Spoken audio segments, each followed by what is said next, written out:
Jan provides stability that is much needed in our school community. Jan actively demonstrates the ability to facilitate continuous growth in our school. Jan is a compassionate educator who cares very deeply about students, their families, and her staff. She recognizes the value of growing capacity amongst her staff and encourages their leadership in our numerous initiatives. Jan cannot single-handedly solve all of our problems for us, but she has the ability to lead us in the work that will allow us to emerge as our best selves. Tonight, we are joined by Marissa Sage, a junior here at Milford High School, who will help facilitate our forum to present our candidates, Ms. Jeanette Radowicz. Hello, Ms. Radowicz. My name is Marissa Sage, and I will be asking you to respond to some questions this evening. Our hope is that the Milford community will be able to get a sense of who you are and what you bring to the table at MHS. The questions that I will ask you were generated from a survey that was sent to students, staff, and the community. Ms. Emerson and Mr. Demers have consolidated the questions to reflect the recurring themes for our responses.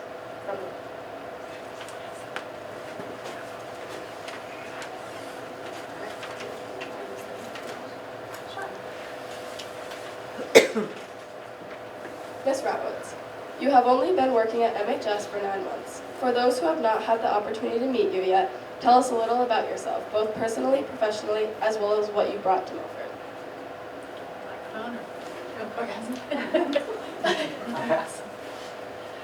I'm only using this because we're recording it, otherwise I'm not going to use it.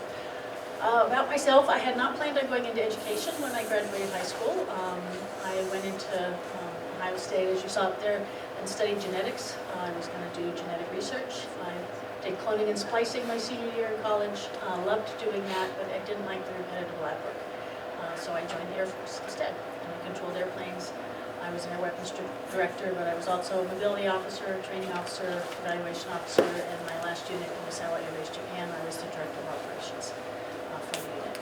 I separated though because I got deployed a lot. I was deployed when my daughter was 2 months old. So when she started kindergarten, I moved to Maine, got my master's degree in education, and taught high school science, biology, chemistry, and physics, mostly chemistry.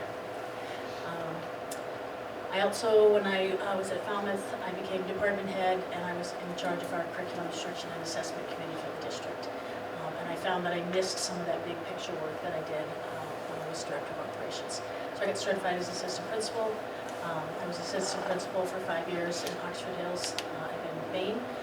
Then we moved to New Hampshire. I was associate principal at Salem High School for 7 years. Right before coming here, I was principal at a 6 through 12 Newton High School for 4 years. And now I'm here. I'm very happy to be here. Did I answer your question? Oh, personal. I do like to hike.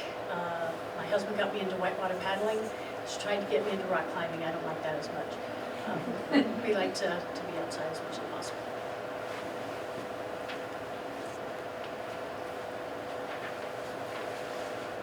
Ms. Radowicz, you began your career in education as a science teacher. You now have 17 years of experience in school administration. What made you want to leave the classroom to become a principal? So as I said, it was kind of the big picture work. I do miss being in the classroom. You have a whole different connection with students than you do as an administrator. But I found that I really like, I'm a big puzzle person anyway, but putting all the pieces together to make things work. So I'm a big person that plans backwards. So we need to get these things done. Here's our timeline. Here's all the steps that we need to do to get that done. And so even as a teacher, I was thinking, how is what I'm doing impacting the school? How is what I'm doing impacting the district? I just felt like I was missing some of that piece. So again, as department head, I was helping with scheduling, I was helping with curriculum, and I just found that the next step really was to move into administration. I'm just going to stand. Okay. This past year must have been a challenging year for you. In addition to acclimating to a new school community, you have faced unprecedented staffing shortages, challenging behavior from students, and a fractured school community. What in the world makes you want to stay here? This is a fantastic community, and some of the slides that I made also talks about the successes here. And I feel like the school here just really needed things to be cleared out of their way so they could be successful. So I feel like just being a calming, consistent presence is allowing the district and the school and the staff and the students to do the things that they're great at anyway. So that's why I'm here. What steps or actions are you going to take personally to build strong relationships with students at MHS? The big thing is just being present. So I try to be out in the hallway, I'm out in the cafeteria. I haven't gotten in the classrooms as much as I'd like to this year, but just talking with the students, asking how their days are, asking how their weekend went, what are their plans, meeting one-on-one with students when I need to. Can you say the question again now? What steps or actions are you going to take personally to build strong relationships with students at MHS? So to continue those things, but I also want to do some more surveying. So I'm planning an end-of-year survey for staff, for students and parents anyway, but getting more input when we can from the students as well. I attended some of the student council meetings. I feel like that's just a segment of the population that we would like to be out about with the students. As a follow-up question, if students have an issue that they want to discuss with you or a suggestion for a change in the school, what is the best way for them to approach you? Best way is get on my calendar. But they can catch me in the hallway or at lunch as well. I've had students come and talk to me during lunchtime. But really, if it's something they want to do in my office, students get on the calendar and come in and meet with me. Sometimes they just show up and they say, are you available? And if I am, I have them coming in too. What are your plans to foster an environment of greater respect between students, staff, and administration in order to build school spirit, support a sense of community, and make MHS a more fun and welcoming place for everyone? I think we've already worked on the staff administration and I think student administration this year. So I really want to try to focus on students and teachers. I think that's come a long way this year as well. But I think just opening some of the lines of communication, some of the activities that we've been able to do, some of the assemblies we've been able to have, we've still been able to start some of the trips and competitions in person again. So I think that helps to develop a better relationship between the students and the teachers when they can see them kind of outside the classroom doing some of those other things. But trying to open up some of the communication and collaboration between students and staff as well. Part of that would be we're working on a community service day this spring. So again, that's enabling students and staff to see each other from outside the classroom. There is a high level of concern among students for the unsafe behavior that is occurring in the bathrooms, specifically with regard to vaping. When teachers are asked to monitor bathrooms, they do not have the adequate time to prepare engaging lessons, provide feedback to students, and be able to support struggling students.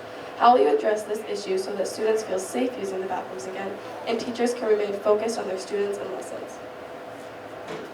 I don't know how much we want to say about that, but we're already taking some means to determine when vaping is occurring in the bathrooms. We've already been working on that, and that will be expanded. Teachers, the ones on hall duty, are able to still do some planning while they're there at the tables. But right now we're actively working with the SRO to be able to determine more often when vaping is occurring and to stop it. And the consequences for them, it's a suspension, it's a referral to the police. So there are consequences for students too. The students at MHS deserve highly effective, engaging, and caring teachers. With the number of educators leaving the profession and turnover at our school, how will you support and retain our most talented teachers? I think part of that is working on the culture. Again, do our teachers feel supported here? Do our teachers feel safe here? Do they feel like they're valued here? So I think working on that a lot. In the recruitment process, it's trying to find the right fit, doing the right hires. Are we hiring people who are going to work well with this community, both the staff that are here, the students that are here, the parents that are here? And then it's the support of our new teachers. Make sure that they get the support that they need, but then also support for our veteran teachers that are here as well. So again, are they feeling valued? Are they feeling supported? If they're feeling they're part of the community here, they're going to stay. Another follow-up question. How will you ensure that teachers in need of improvement work towards becoming more effective rather than leaving the profession? So that's part of our supervision evaluation process. So the first thing is to make sure that our staff are aware of what the requirements are, what are our expectations, and then meeting with them. And if there's staff who need additional support, then we provide that support. That could be through reading articles and discussing it. It could be through observing other teachers. It could be, going to another school if they need to. And then it's just some constant feedback. What's going well? Let's talk about this lesson. Where were the kinks? Why do you think they were kinks? How could we have prepared differently? How could we have reacted differently in class? So it's really just providing that ongoing mentorship for them. Because again, if we hire somebody, we're investing in them, and we do want them to stay and be proficient. Mistakes are an important part of the learning process. What is one mistake you have made this year, and what have you learned from it?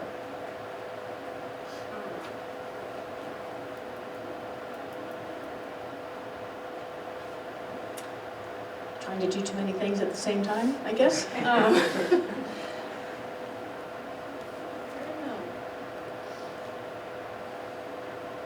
I think a slow start, trying to engage staff, maybe trying to get staff engaged more quickly. However, I know they were trying to feel me out as well, and am I somebody that they can trust to invest time in as well. So I think getting out and about more. I know it was crazy busy at the beginning. We hired a new assistant principal the day before teachers got back and all that, but I think trying to be out, we need the teachers immediately. I did meet with them over the summer to try to get to know all the staff and what were their issues and what were their concerns. But it seemed like once we hit the ground running, it was kind of crazy, but so trying to be out and about in the classrooms. We have a wide variety of community members who identify somewhere along the LGBTQ spectrum.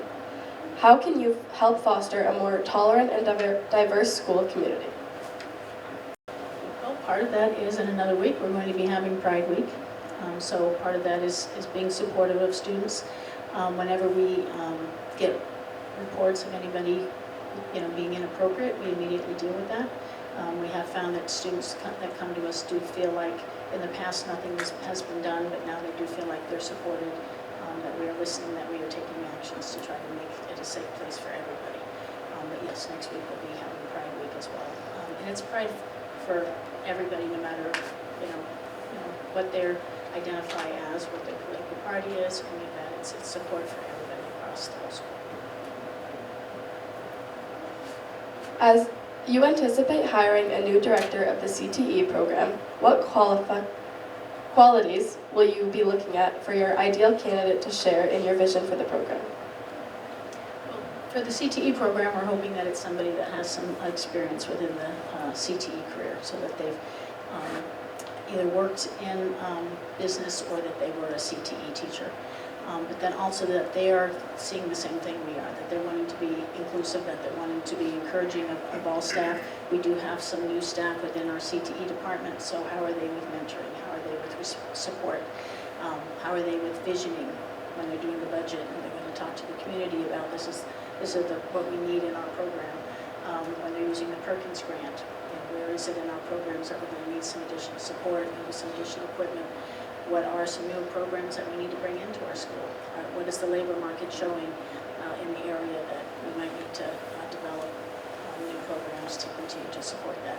And what are our students looking for? What are they looking for in their careers leaving us? So somebody who can do all of those things at the same time and also be present in the building as well.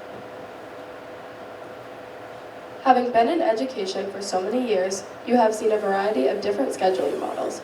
What are the pros and cons of your current schedule? I've had rotating 8 blocks. I've had 45-minute, 7-period days. I've had everyday blocks. I've had every other day blocks. I've had the mix where you have 7 periods, 8 periods, and then 2 days a week you have 4 periods. I think I've seen about all of them. The benefits of the current one is students and teachers are really focused on 3 to 4 classes at a time. So teachers are only prepping and grading 3 classes at a time. Students are only having to prepare for 4 classes at a time. It enables them to double up in math, they can double up in science, they can double up in foreign languages, they can finish the CTE 2-year program in 1 year. So those are some of the benefits. Some of the drawbacks are students who really struggle with the pace of learning the reading, the writing, or the math. It's really fast for them. So how can we make them have a year-long program so they're not having to learn it so fast and they're not having to retain it for a semester when they don't have it and they're trying to do it again as well. So trying to balance that. The other thing is our AP classes are done in January.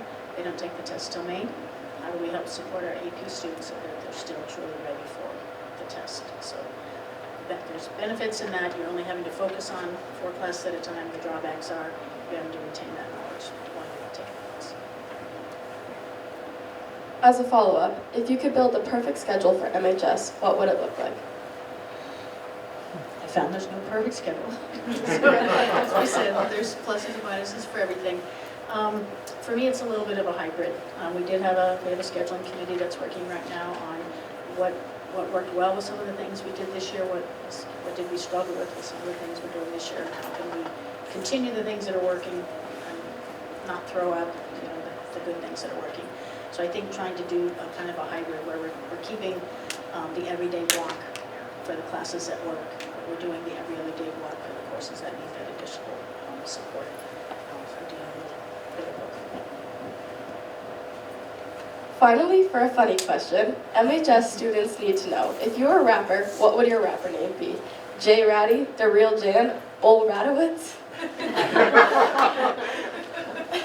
Can I just go J-Rad? I would do J-Rad. I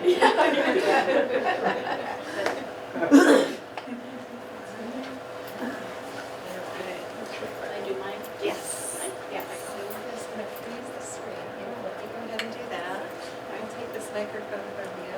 Marissa, thank you so much. You did a phenomenal job asking questions. Ms. Radowicz, nice job answering those questions. And we look forward to your slides coming up next. It was also nice to get to know you a little bit more, so thanks for that. Let's see if we can get your slides up, and then we'll have you take the microphone next.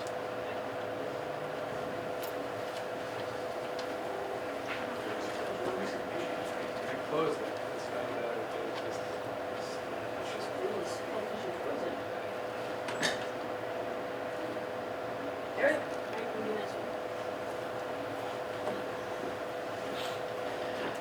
So this past summer, as I said, I met with a lot of the staff, I don't know if it was all staff, and talked about what are they most proud of here at the school, what do they like here at the school, and then what are some of their concerns and things that were not working as well. So their major concerns were that they felt like their good work was not being validated. There were problems with communication with staff, administration students, administration and parents. A lack of trust. If I was going to walk in their room, why was I there? If I asked them to come meet with me, why did I want them to meet with me?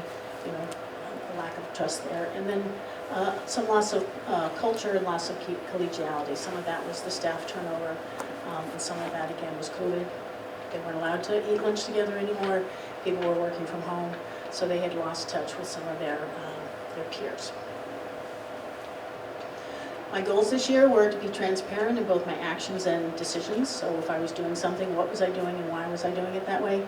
To be present and visible throughout the building, to try to improve the culture, the team building, as well as our staff and student interactions.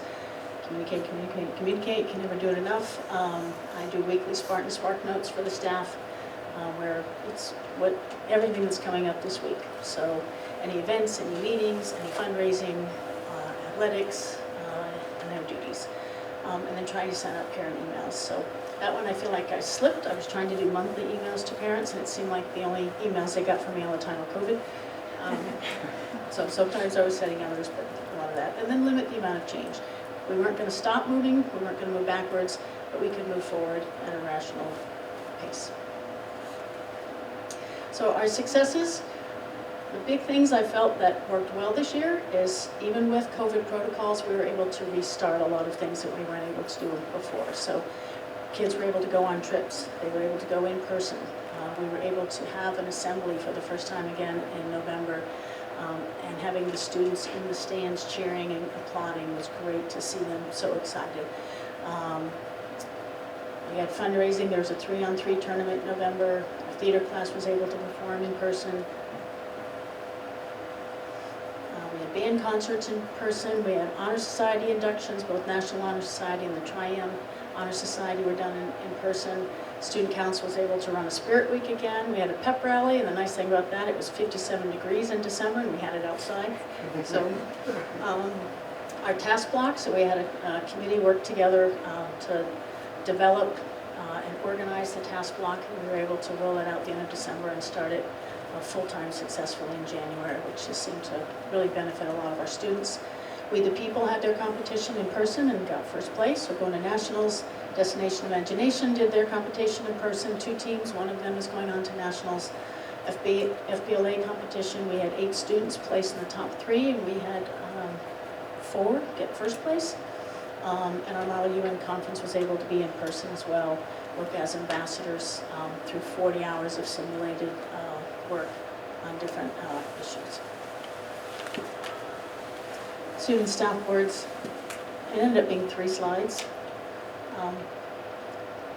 Again, these aren't things I did. I think it was mostly we were able to recognize the work that our staff is doing, and we're able to encourage them and again take some of the roadblocks away so that staff and students were able to do what they do best anyway. So lots of teachers recognized. Jess Bouchard, on the next slide you'll see Steve Vitek. Our AD got 2 awards this year. People were published. And students, again, entering all sorts of competitions and receiving accolades for them. Pumpkin Fest, we're able to go back to that, helping our National Art Honor Society painting windows on the Oval, our band being able to lead the Halloween parade again. Again, more students receiving awards. And then even more recently, again, students that are going to go on to national competitions. And again, they're doing the work, they're being supported by staff. So our staff are doing great work to encourage our students to apply for these things, to submit their work, submit their artwork, submit their music, submit their writings, and to be again in person as well. So moving forward, things that I'd like to continue to do is continue to improve communication, continue the Spark Notes. Our department lead meetings is where we discuss a lot of issues, we take their input, we get their feedback, they bring information to their departments, they bring information back to the admin team. And the monthly parent update, I want to do monthly, not just when I get to it. Continue the progress we've made in linking our curriculum instructional practices and assessments to our competencies and national standards, so that we continue to make sure that we're teaching to the standards, we're truly assessing the standards, and we can report out on the standards. How are our students doing? So parents know, students know, teachers know, how are we doing? To continue to improve the culture for our staff and our students. Part of that is through our assemblies and our pep rallies. Part of that is through the health, the wellness sessions like we were able to do during one of our early release or teacher workshop days. And again, I think communication with everybody for that. I think gather more impact and feedback and from students and parents. So again, my plan already for that is an end-of-use survey on how are we doing, where are we doing well, where do we need to continue to improve as well. All right, more questions? It's going to sound like a crazy question, but who are your assistant principals? Because my understanding is there's been quite a bit of change over the last couple of years. Do you have 2 assistant principals? I have 2 assistant principals. I have Joe Wright and Tracy Walsh. Okay, so is one of those brand new? Tracy started January 28th. Okay, all right. Just wanted to make sure I knew. That's a good question. It's an excellent question. Anybody else with any other questions? My daughter wanted me to ask a question for her. She was hoping I'd actually be among the questions that the students put together. It was with regard to the tardies. I guess the difference of being late 1 minute versus 20 minutes late and having the hour detention either way. So she was just kind of curious as to, is there another way of going about how to demonstrate discipline for being a minute late versus 20 minutes tardy? So we do give warnings, and it restarts every quarter. So every quarter, students get 4 warnings. Because we know, sometimes the alarm doesn't go off, the car doesn't start, we just have a bad morning. So every quarter, students get 4 warnings. After that, 5 through 9 is a half hour. 10 through 14 is an hour. And again, we're trying to instill in them, we need you here in school on time, but keeping it, we know things happen. If you start to get more than 20 minutes late, we start looking at, is it are you cutting class? What made you that late? So that's the other thing, is if we have students who are frequently tardy, we have discussions with them and their parents as to what's going on in the morning, how can we help to get you here on time? And then the question that I have is with regard to the books in the libraries.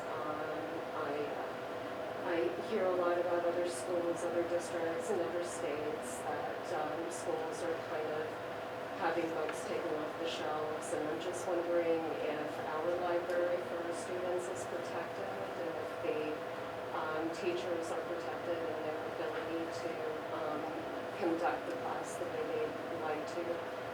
I know my daughter has been thriving here and has loved the culture, so I just wanted to know if that is something that will continue to be supported as we go forward. Yep. So there is a policy on challenging materials. So if a parent or community member, they would have to complete the form as to what book or what curriculum piece or whatever they're challenging and why.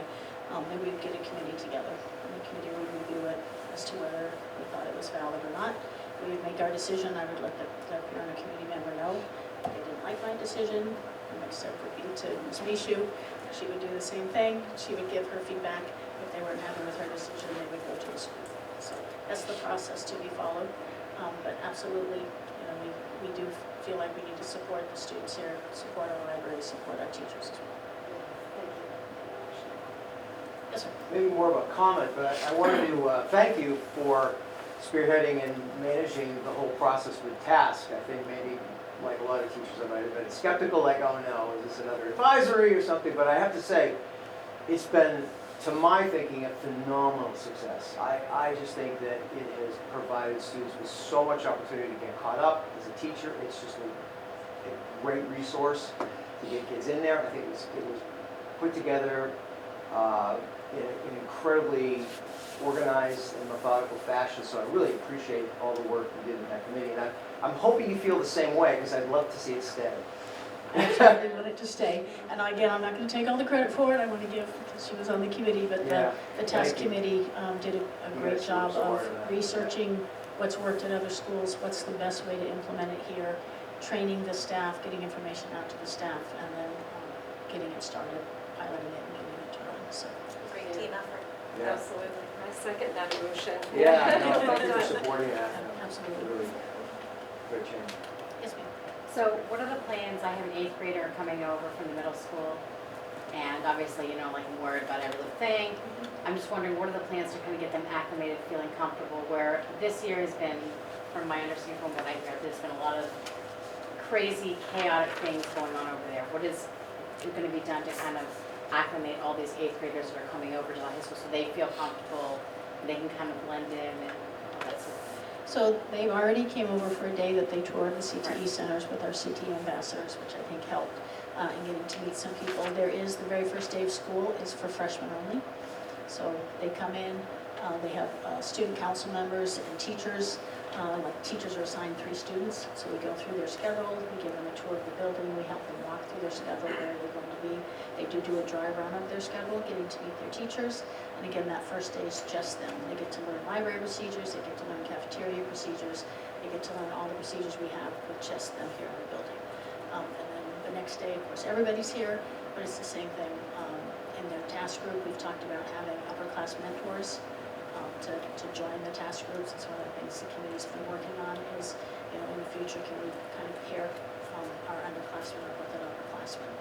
The other thing is to share all of our clubs and activities with them, because that's a great way for them to meet upperclassmen. So when they're walking down the hall and someone will say hi to them, and it's a junior or it's a senior that they met by doing something outside of the classroom. So trying to share all those opportunities with them. Good role models. Yes. Any other questions? Ms. Radowicz, is there a question that you would have liked for Actually, were pretty thorough. Wonderful question. I think staffing, so, Chief, I think you asked about staffing. So it is difficult in all the districts right now, particularly the long-term subs. So we've been trying to, with HR, do the recruiting that we can, try to get to the colleges when the students are graduating, reaching out to them to say, hey, do you have any of your teachers who at this time could come and sub for us? And then just networking as much as we can. Jen DeMarie has been great about networking to try to get us some CTE teachers. She knows all of them at Nashville Community College, so just trying to network with all the links that we have to try to get teachers to come here. So I think that is going to continue to be an ongoing issue, but continue to recruit and reach out as much as we can. To add on to the staffing, from my understanding, South Pekin High School has integrated VLAX more readily into their system because of staffing issues and kids to be able to take a course rather than waiting a semester, waiting a year to be able to get in because there's just too many.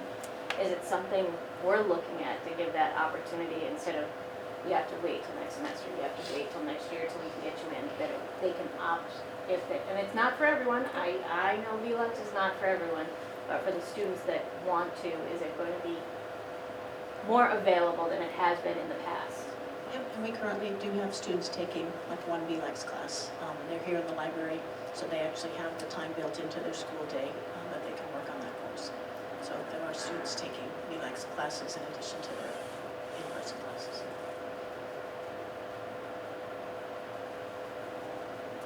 Any other questions?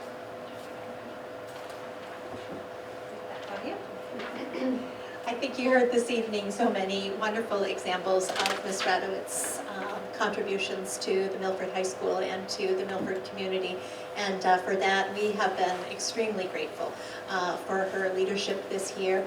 The feedback that I have received over the course of this year from students, from staff, from community members, from parents has made me very, very pleased. I'm excited that Mrs. Radowicz is our final candidate. And in terms of next steps, which you might be wondering about, we did provide you this evening with an input form. So if you would, please add your comments and your ratings there for Mrs. Radowicz.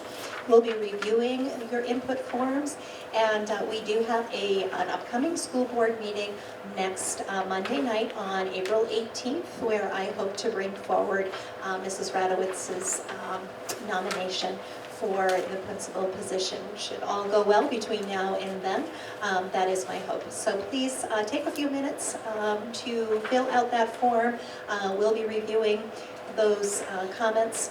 And I just want to take a moment to say thank you so much for coming out this evening. So good of you to participate as members of the community, staff, students. Very much appreciate you being here. Marissa, nice job with the questioning. Thank you so much for being here this evening. Also, Mrs. Emerson and Mr. Demers on the corner there.